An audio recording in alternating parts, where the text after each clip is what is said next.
Hello everyone, welcome to my UPSC. पहले UPHSC हुआ करता था, अभी नया आयोग बन गया है। असिस्टेंट प्रोफेसर की रेगुलर बेसिस पे तैयारी करवा रहे हैं। टेस्ट सीरीज भी अवेलेबल है, इसके नोट्स भी अवेलेबल है जनरल स्टडीज पेपर फर्स्ट के लिए। हिस्ट्री कंप्लीट हो चुका है, अभी पॉलिटी चल रहा है। आज जो हम टॉपिक डिस्कस करेंगे पॉलिटी में वो है लेजिस्लेटिव, एग्जीक्यूटिव एंड ज्यूडिशियरी। जो विधायिका है वो होता है लेजिस्लेटिव, एग्जीक्यूटिव क्या होता है कार्यपालिका, और ज्यूडिशरी न्यायपालिका। लेजिस्लेटिव क्या करता है, देखिए आजादी के बाद भारतीय संविधान के जो निर्माता थे उन्होंने देश के लोकतंत्र को मजबूत बनाने के लिए या जो शासन व्यवस्था है उसको सुचारू रूप से चलाने के लिए सेंटर स्तर पे, केंद्र स्तर पे तो पार्लियामेंट की व्यवस्था की, संसद की व्यवस्था की, जबकि जो स्टेट है, राज्य है, वहां पे विधानसभा का गठन का प्रस्ताव रखा। अब इसके साथ ही लोकसभा और का संचालन करने के लिए, उसकी गरिमा बरकरार बनाए रखने के लिए लोकसभा अध्यक्ष, राज्यों में विधानसभा अध्यक्ष का प्रावधान रखा। राज्यों में विधानसभा अध्यक्ष सदन की कार्रवाई और उसकी गतिविधियों के संचालन के लिए पूरी तरह जवाबदेही होते हैं। विधानसभा अध्यक्ष से यह अपेक्षित किया जाता है कि वो किसी भी दलगत राजनीति से ऊपर उठकर सभी दलों के साथ तालमेल बना के और इस पद की गरिमा को बरकरार रखेंगे। उनका किसी के प्रति झुकाव नहीं होना, ये एक लोकतंत्र की प्रमुख आधारशिला है। सीधे शब्दों में हम इसको समझे तो विधायिका का काम होता है कानून बनाना। विधायिका क्या होता है, लेजिस्लेटिव, इसका काम होता है कानून बनाना। दूसरा एग्जीक्यूटिव, ये कानूनों को लागू करती है।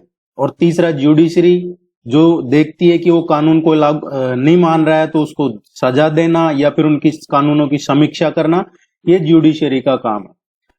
अब हम एक एक करके देखते हैं इनको, और यहां से क्वेश्चन पूछा जाता है आपके एग्जाम में। सबसे पहले हम कार्यपालिका को देखें। जो कार्यपालिका है उसमें क्या है,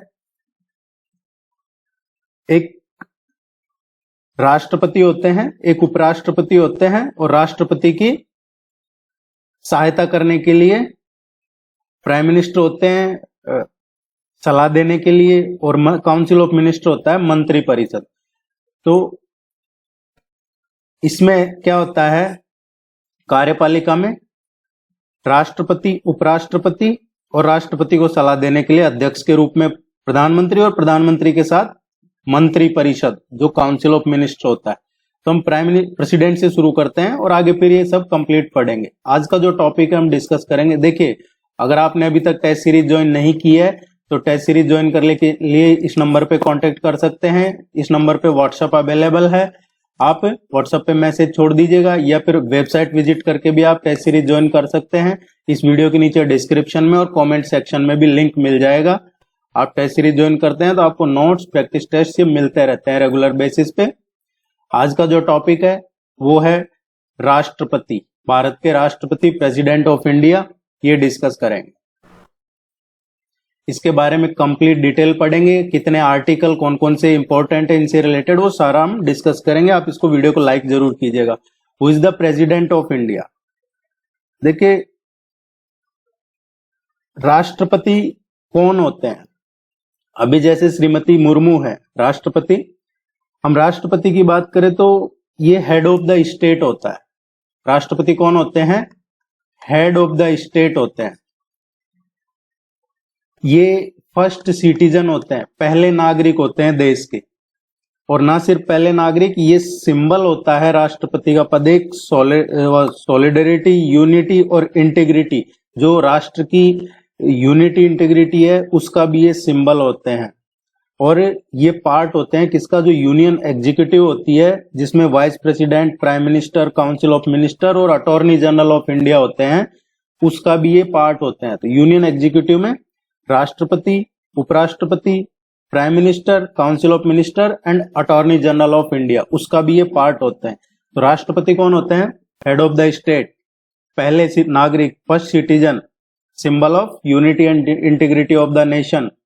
और ये यूनियन एग्जीक्यूटिव का भी पार्ट होते हैं। मुझे उम्मीद है ये क्लियर हो गया होगा, अदरवाइज टेस्ट में जब क्वेश्चन आएंगे तो वहां से और अच्छे से क्लियर हो जाएगा आपके। हिंदी और इंग्लिश दोनों में अवेलेबल है टेस्ट सीरीज। प्रेसिडेंट को इलेक्ट कैसे किया जाता है, राष्ट्रपति को कैसे इलेक्शन होता है, इसको इलेक्ट कैसे किया जाता है राष्ट्रपति को? तो देखिए, राष्ट्रपति के चुनाव का कोई डायरेक्ट इलेक्शन नहीं होता है, और यहां से क्वेश्चन आता है कि किस तरीके से इलेक्ट किया जाता है। एक इलेक्टोरल कॉलेज होता है। क्या होता है? Electoral college. और वो इलेक्टोरल कॉलेज इलेक्ट करता है राष्ट्रपति को। और इलेक्टोरल कॉलेज में कौन होते हैं? इलेक्टेड मेंबर होते हैं। राष्ट्रपति का चुनाव एक इलेक्टोरल कॉलेज के द्वारा कॉलेज होती है, वो इलेक्ट करती है, और उस इलेक्टोरल कॉलेज में रेस्पॉन्सिबल होती है इसके प्रेसिडेंट के इलेक्शन के लिए। कौन होते हैं? उसमें इलेक्टेड मेंबर होते हैं। कौन से इलेक्टेड मेंबर होते हैं इलेक्टोरल कॉलेज में? लोकसभा, राज्यसभा, इसके इलेक्टेड मेंबर होते हैं। इसके अलावा जो लेजिस्लेटिव असेंबली है, लेजिस्लेटिव असेंबली मतलब विधानसभा, और लेजिस्लेटिव काउंसिल का कोई रोल नहीं होता है इसमें। आप समझिए, कई राज्यों में जैसे उत्तर प्रदेश है, इसमें लेजिस्लेटिव असेंबली भी है, लेजिस्लेटिव काउंसिल भी है। तो लेजिस्लेटिव काउंसिल का रोल नहीं होता है राष्ट्रपति के जो इलेक्शन होता है उसमें, उनका वोट नहीं डलता है। सिर्फ एमएलए जो होते हैं, एमएलए ही वोट डालते हैं। एमएलए जो आपके विधायक हैं। इसके अलावा और कौन? लोकसभा, राज्यसभा से जो इलेक्टेड मेंबर हैं, विधानसभा प्लस यूनियन टेरिटरीज। और कौन सी यूनियन टेरिटरी? 2 यूनियन टेरिटरी है, दिल्ली और पुडुचेरी। दिल्ली और जो पुडुचेरी केंद्र शासित प्रदेश हैं, ये इनका भी वोट राष्ट्रपति के इलेक्शन में काउंट होता है। अब ये उम्मीद है कि ये क्लियर हो गया होगा आपको। Electoral college, Lok Sabha, Rajya Sabha, assembly plus Delhi और पुडुचेरी। राष्ट्रपति के चुनाव में कौन पार्टिसिपेट नहीं करता? राष्ट्रपति के चुनाव का कौन राष्ट्रपति के चुनाव का हिस्सा नहीं होता है? इनमें से कौन है जो राष्ट्रपति के चुनाव में पार्ट नहीं है? इसका कौन सा ग्रुप है? तो देखिए, जो लोकसभा है, लोकसभा में जो नॉमिनेटेड है, जो नॉमिनेट किए जाते हैं लोकसभा में मेंबर, वो राष्ट्रपति के चुनाव में पार्टिसिपेट नहीं कर सकते।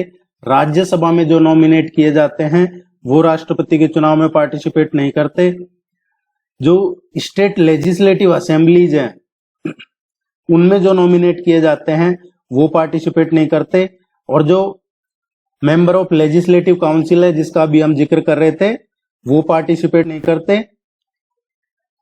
और अब जैसे अभी हमने पढ़ लिया यूनियन टेरिटरी का, दिल्ली प्लस पुडुचेरी, इनकी यूनियन टेरिटरी पार्टिसिपेट करती है, लेकिन इसमें भी कोई नॉमिनेटेड मेंबर है तो वो नहीं पार्टिसिपेट करेगा। तो राष्ट्रपति के चुनाव में कौन हिस्सा नहीं होता है? लोकसभा, राज्यसभा, विधानसभा, इनमें जो नॉमिनेटेड मेंबर होते हैं वो राष्ट्रपति के चुनाव में हिस्सा नहीं ले सकते। प्लस जो दिल्ली और पुडुचेरी केंद्र शासित प्रदेश है, इनमें भी अगर नॉमिनेट किए हुए मेंबर हैं तो वो पार्टिसिपेट नहीं कर सकते। ये क्लियर हो गया होगा। टर्म क्या होता है? Office term. राष्ट्रपति का कब तक होल्ड कर सकते हैं वो अपना ऑफिस, या यूं कहें टेन्योर टर्म? तो ये राष्ट्रपति 5 साल के लिए। क्या टर्म है प्रेसिडेंट ऑफिस की? 5 साल है। हालांकि वो 5 साल के बाद भी बैठ सकते हैं। अगर कोई नए चुनाव नहीं हुए, 5 साल हो गए, 5 साल तक भी अगर किसी वजह से इलेक्शन नहीं होता है तो वो आगे कंटिन्यू कर सकते हैं, जब तक कि नया राष्ट्रपति न चुन लिया जाए, जब तक प्रेसिडेंट अपने ऑफिस में रह सकते हैं। लेकिन जनरली 5 साल का टर्म होता है, और अगर 5 साल में चुनाव हो जाता है राष्ट्रपति के पद का, तो वो अगर वो ही फिर से बन गए तो ठीक है, नए आते हैं तो फिर नए बन जाते हैं। और अगर चुनाव नहीं होता है तो जो पहले हैं वही कंटिन्यू करते रहते हैं।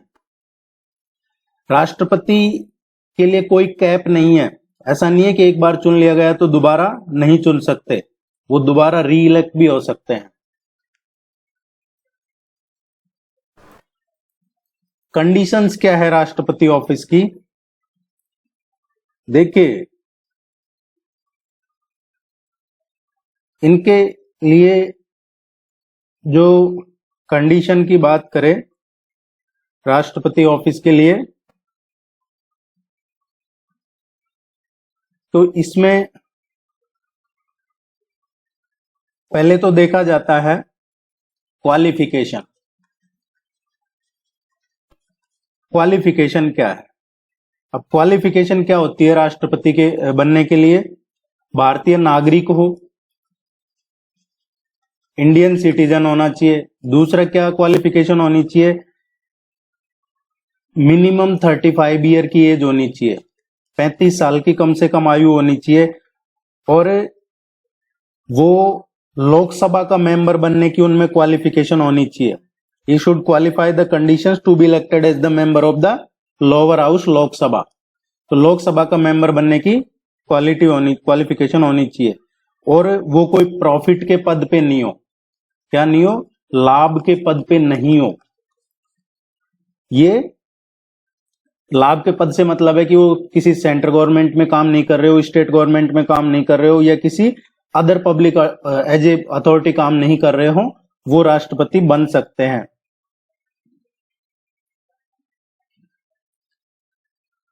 लोकसभा राज्यसभा का मेंबर भी नहीं होना चाहिए, प्रॉफिट का पद नहीं हो। ये सब इनकी कंडीशन होती है। राष्ट्रपति को अरेस्ट नहीं कर सकते। क्या नहीं कर सकते? अरेस्ट नहीं कर सकते। राष्ट्रपति को इम्प्रिजन नहीं कर सकते, राष्ट्रपति को जेल नहीं डाल सकते। ओनली राष्ट्रपति के खिलाफ क्या कर सकते हैं? Civil proceedings. जो सिविल प्रोसीडिंग्स है वो इनिशिएट कर सकते हैं, और वो भी पर्सनल बेसिस पे। और सिविल प्रोसीडिंग के लिए भी आपको 2 महीने पहले का नोटिस देना पड़ेगा। अगर राष्ट्रपति के खिलाफ कोई सिविल प्रोसीडिंग कर रहे हैं आप, तो वो राष्ट्रपति पद के लिए नहीं होगा, वो पर्सनल होगा उनके लिए। जो उस पद पे हैं उनके लिए पर्सनल होगा, और वो भी 2 महीने पहले नोटिस दिया जाएगा। जब भी आप प्रायर ये सिविल प्रोसीडिंग्स इनिशिएट कर सकते हैं। उनको अरेस्ट नहीं कर सकते, इम्पीच नहीं कर सकते, इम्प्रिजन नहीं कर सकते। इम्पीच कर सकते हैं, उसका हम पढ़ेंगे आगे। देखिए, काफी मेहनत से कर रहे हैं, तो मेरा रिक्वेस्ट रहेगा कि इसको लाइक जरूर कीजिए, चैनल को सब्सक्राइब कीजिएगा। इम्पीचमेंट का क्या है? राष्ट्रपति को इम्पीच करना मतलब राष्ट्रपति के खिलाफ महाभियोग लगाने का क्या तरीका है, क्या प्रोसीजर है? देखिए, सुप्रीम कोर्ट के जज हों, राष्ट्रपति हो, और भी कई पोस्ट हैं जहां इम्पीचमेंट दिया गया है कि इम्पीच कैसे किया जा सकता है। तो एक तो स्पेशल मेजोरिटी होनी चाहिए, स्पेशल मेजोरिटी। लेकिन इम्पीच किस आधार पे कर सकते हैं? राष्ट्रपति के खिलाफ महाभियोग लगाने के लिए बेस क्या होना चाहिए? राष्ट्रपति के खिलाफ सिर्फ एक ही बेसिस पे आप इम्पीच कर सकते हैं, वो है वॉयलेट करना, वॉयलेशन ऑफ कॉन्स्टिट्यूशन। अगर संविधान का वॉयलेशन किया है, एक सिर्फ इसी बेसिस पे आप राष्ट्रपति को इम्पीच कर सकते हैं। लेकिन प्रॉब्लम कहां है? प्रॉब्लम यह है कि वॉयलेशन ऑफ कॉन्स्टिट्यूशन की जो डेफिनेशन है, डेफिनेशन कहीं भी नहीं दे रखी है। आप राष्ट्रपति को इम्पीच कर सकते हैं सिर्फ एक बेसिस पे कि उन्होंने संविधान का उल्लंघन किया हो। लेकिन संविधान का उल्लंघन क्या होता है, उसकी डेफिनेशन भारतीय संविधान में नहीं दी हुई है। राष्ट्रपति को इम्पीच करना है तो लोकसभा से भी आप इनिशिएट कर सकते हैं ये प्रोसीजर, और राज्यसभा से भी इनिशिएट कर सकते हैं। राज्यसभा से इनिशिएट करते हैं आप, तो बाद में उसको लोकसभा में भेजना होगा। रिजोल्यूशन पास कर दिया तो लोकसभा में भेजना होगा। और ये ऐसा नहीं है, कई बार एग्जाम में पूछा जाता है कि सिर्फ लोकसभा से ही कर सकते हैं, सिर्फ राज्यसभा से ही कर सकते हैं। नहीं, राज्यसभा या लोकसभा आप कहीं से भी इनिशिएट कर सकते हैं।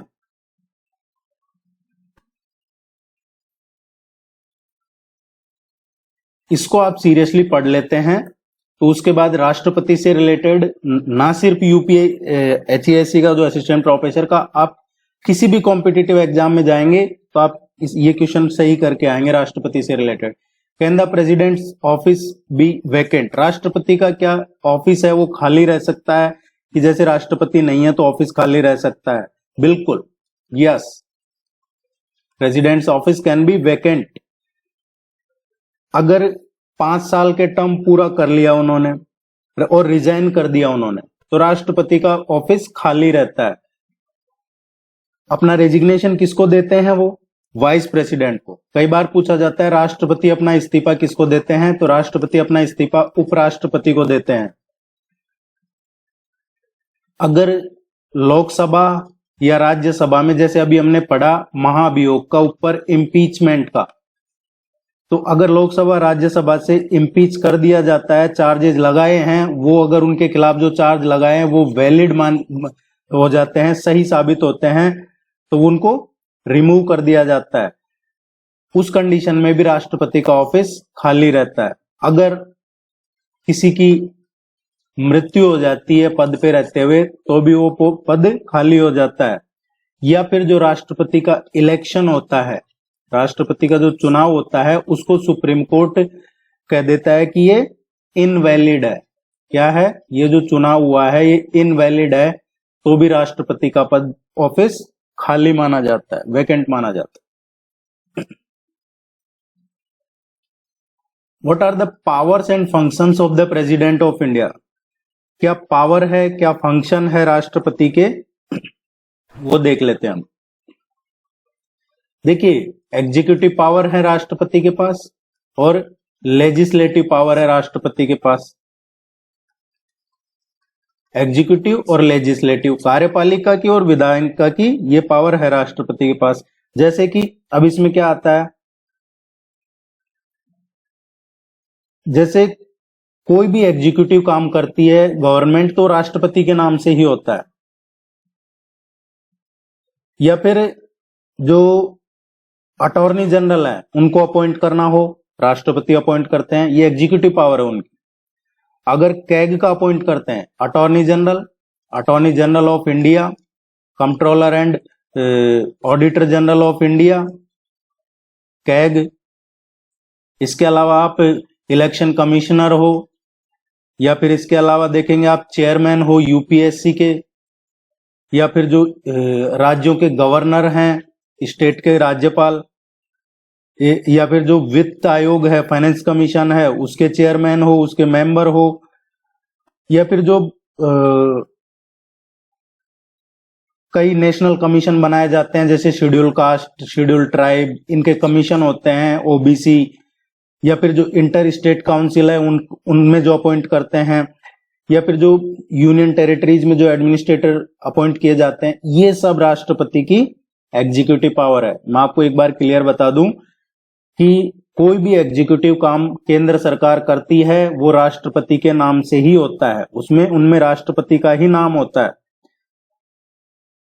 दूसरा, attorney general, CAG, chief election commissioner और other election commissioner, chairman chairman और मेंबर किसके?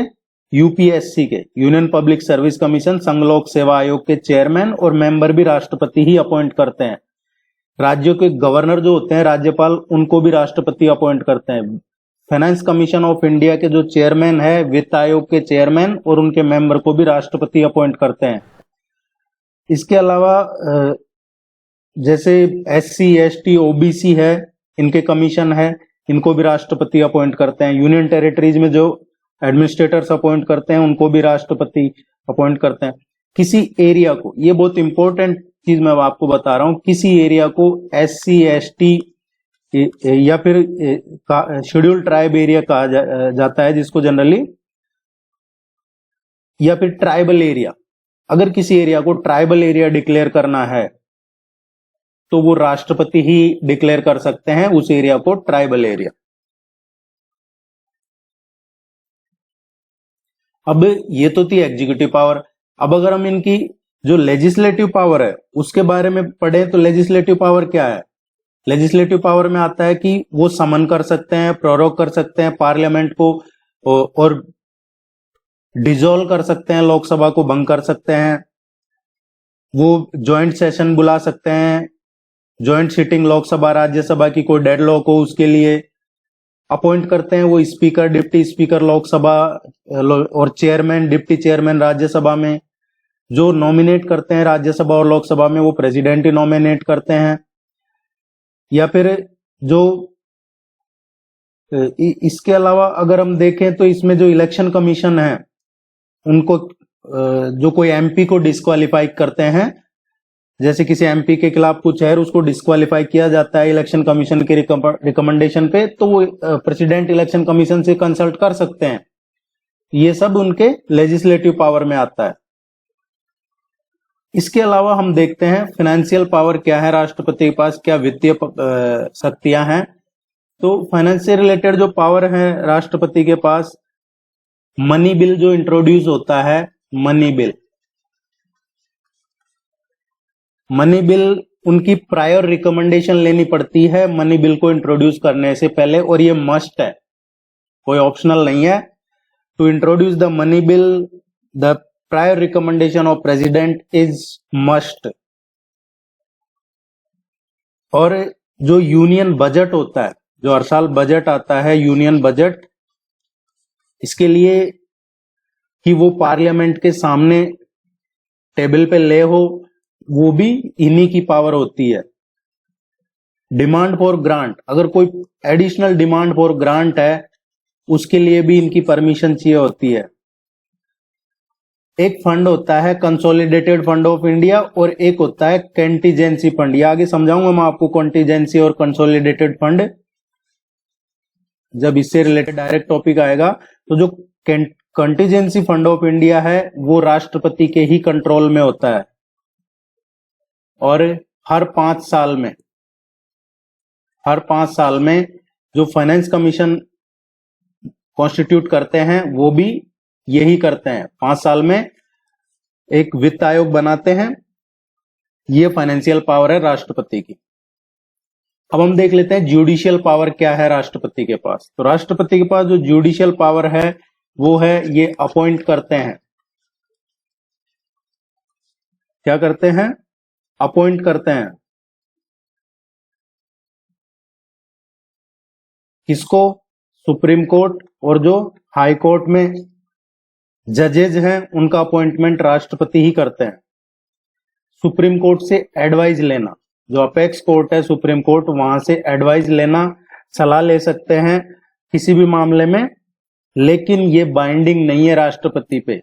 राष्ट्रपति सुप्रीम कोर्ट से सलाह ले सकते हैं किसी मामले में, लेकिन ऐसा नहीं है कि सुप्रीम कोर्ट ने कोई सलाह दे दी और राष्ट्रपति उसको मानने के लिए बाइंडिंग है उनपे। कोई बाउंडेशन नहीं है, कोई बाइंड नहीं है इन पे कि ये कोई ऐसा नहीं है कि वो मानना ही पड़ेगा, बाइंडिंग नहीं है। दूसरा, ये तो जुडिशियरी पावर थी। डिप्लोमेटिक पावर क्या है राष्ट्रपति के पास? जो डिप्लोमेटिक पावर है राष्ट्रपति के पास, देखिए कोई भी इंटरनेशनल ट्रीटी होती है, या यूं कहें आप कोई एग्रीमेंट होता है, कोई एग्रीमेंट या ट्रीटी होती है इंटरनेशनल लेवल पे, तो वो पार्लियामेंट उसको अप्रूव करती है, नेगोशिएट करती है, लेकिन वो एग्रीमेंट जो कंक्लूड होता है, ट्रीटी होता है, वो राष्ट्रपति के नाम से ही होता है। सिंपली समझाया जाए आपको तो जैसे दो देशों के बीच में कोई एग्रीमेंट है तो राष्ट्रपति के नाम से ही होता है वो agreement.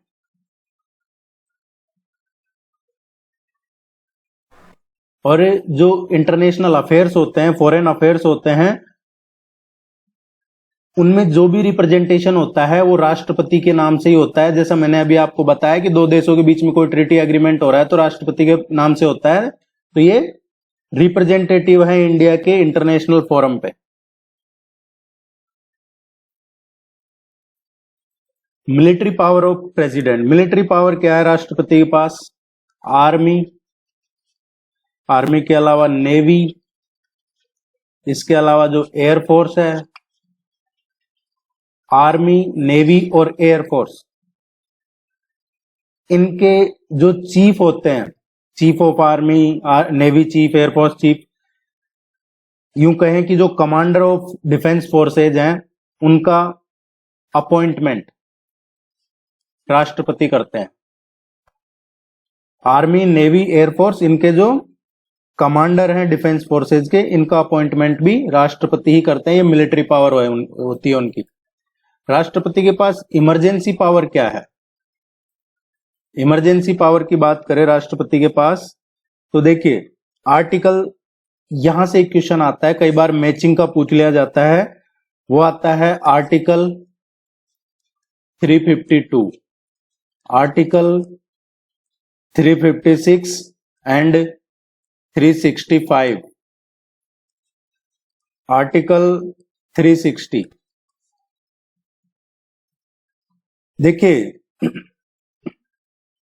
National emergency, national emergency के लिए होता है आर्टिकल 352। राष्ट्रपति शासन लगा दिया, वो होता है आर्टिकल 356 एंड 365। कहीं पे फाइनेंशियल इमरजेंसी है तो वो आर्टिकल 360। तो आप ये तीनों को सीरियसली देखिएगा, अच्छे से याद कीजिएगा। नेशनल इमरजेंसी आर्टिकल 352, राष्ट्रपति शासन आर्टिकल 356, वित्तीय आपातकाल आर्टिकल 360। ऑर्डिनेंस मेकिंग पावर,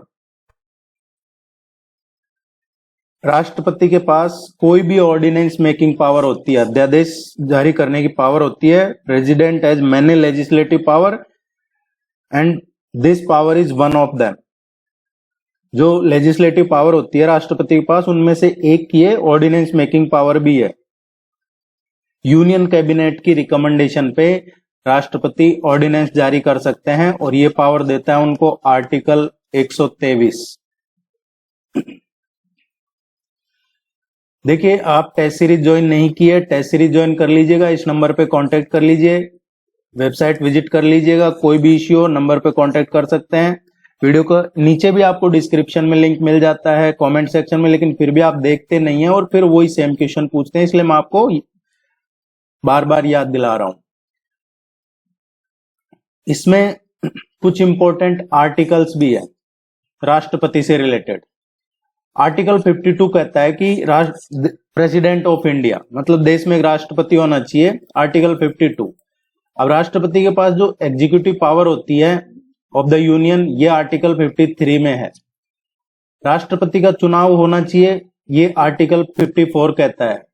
क्या क्वालिफिकेशन होनी चाहिए राष्ट्रपति के चुनाव, कौन लड़ सकता है, क्या क्वालिफिकेशन हो, जैसा 35 साल है जो भारतीय नागरिक हो, लोकसभा सदस्य बनने की क्वालिफिकेशन हो, ये सब आर्टिकल 58 में मेंशन है। राष्ट्रपति का शपथ ग्रहण वगैरह का जो है ये आर्टिकल 60 में है। उन इम्पीच करने का क्या प्रोसीजर होगा, राष्ट्रपति के खिलाफ महाअभियोग चलाए जाने का क्या प्रोसीजर होगा, वो आर्टिकल 61 में है। ये जो time holding election to fill the vacancy in the office of president, ये आर्टिकल 62 में है।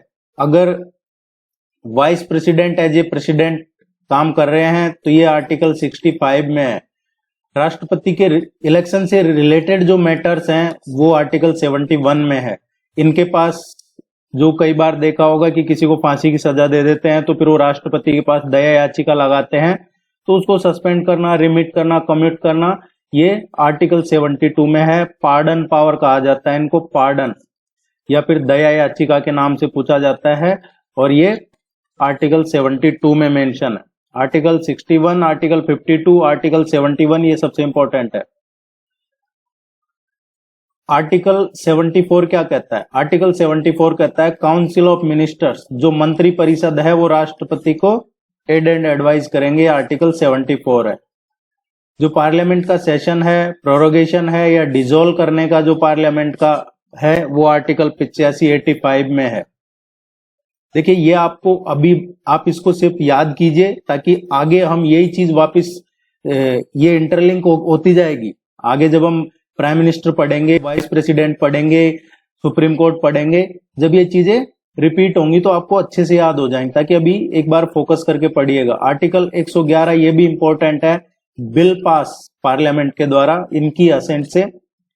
आर्टिकल 112 जो बजट है उसको एनुअल फाइनेंशियल स्टेटमेंट कहते हैं। कई बार एग्जाम में बजट नहीं दिया जाता है, ये लिखा हुआ होता है एनुअल फाइनेंशियल स्टेटमेंट, वो आर्टिकल 112 है। राष्ट्रपति के पास जो ऑर्डिनेंस की पावर है, जो अभी हम ऊपर पढ़ रहे थे कि क्या क्या लेजिस्लेटिव पावर है, उनमें से एक ऑर्डिनेंस पावर भी है कि कोई जो कैबिनेट है उसने पास कर दिया, उसको ऑर्डिनेंस जारी करने की पावर राष्ट्रपति के पास है। सुप्रीम कोर्ट से वो कंसल्ट कर सकते हैं, ये पावर आर्टिकल 143 देता है राष्ट्रपति को, लेकिन वो मानने के लिए बाध्य नहीं है, कंसल्ट कर सकते हैं। आप वीडियो को लाइक कीजिएगा, चैनल को सब्सक्राइब कीजिएगा। All the very best, good luck, thank you very much.